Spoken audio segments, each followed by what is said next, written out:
Hello and welcome to Bedtime with Badger. So we have some inhaler and it's a hoppy pale ale. So cheers everyone.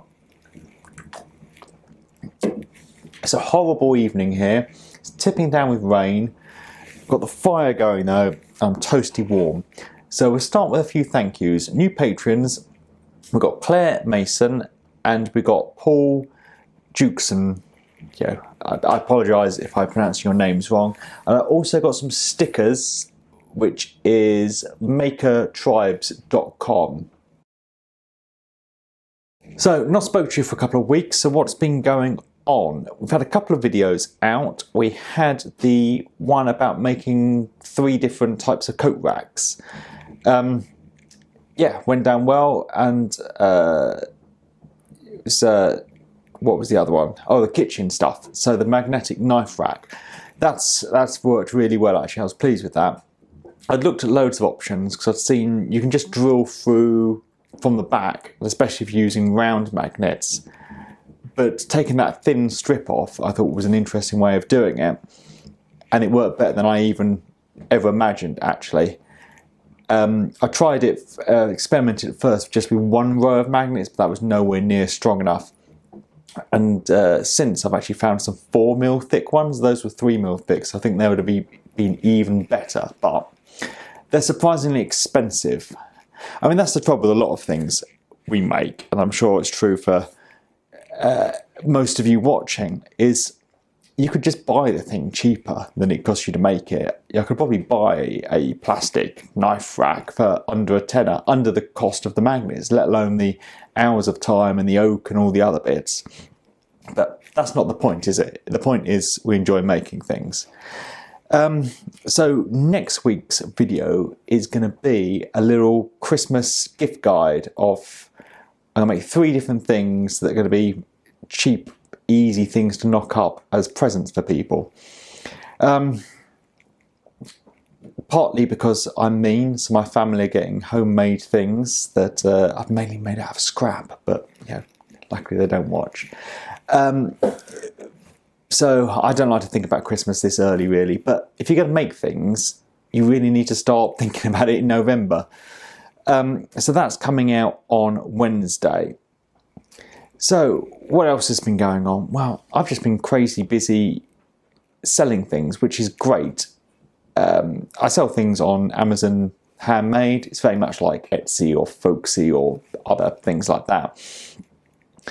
And it's been a terrible year, actually. And I see a lot of people moan about retail, but as soon as you hit November, it's the Christmas rush. So orders are really picked up. And it's kind of taken me by surprise. I should have been more organised. And the trouble is, the workshop, it's either filming a project or I'm making things to sell. It's hard to do both at once because there's just not enough room to have everything on the bench. So the house is an absolute trashed with stuff absolutely everywhere. So I've got a few more videos planned for this year, one of which will be a updated workshop tour because I think actually we're probably a year anniversary of Bedtime with Badger.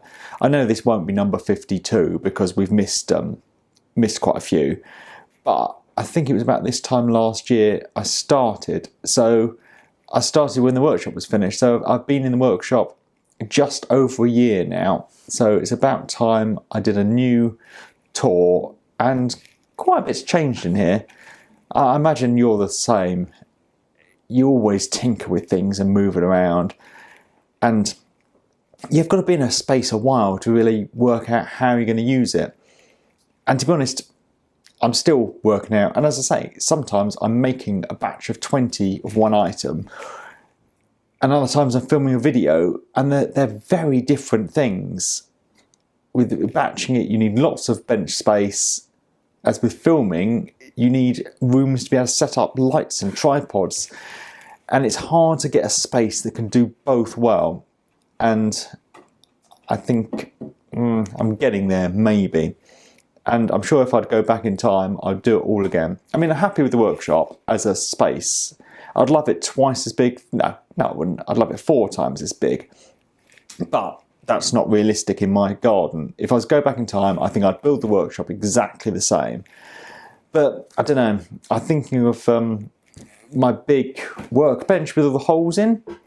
I'm thinking of redoing that because I just don't use the holes. The path system to use the rails is a great system, but I don't work with many sheet goods.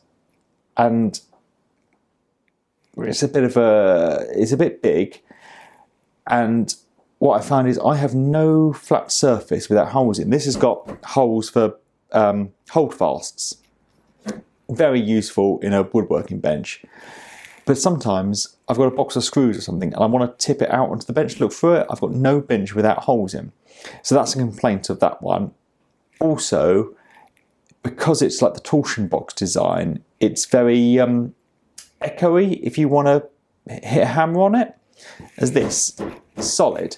So I tend to put things together on that because it's a nice big surface, but if anything needs a nail put in or a bit of a tap, I walk over to here. So I wish that didn't have holes in, was more solid.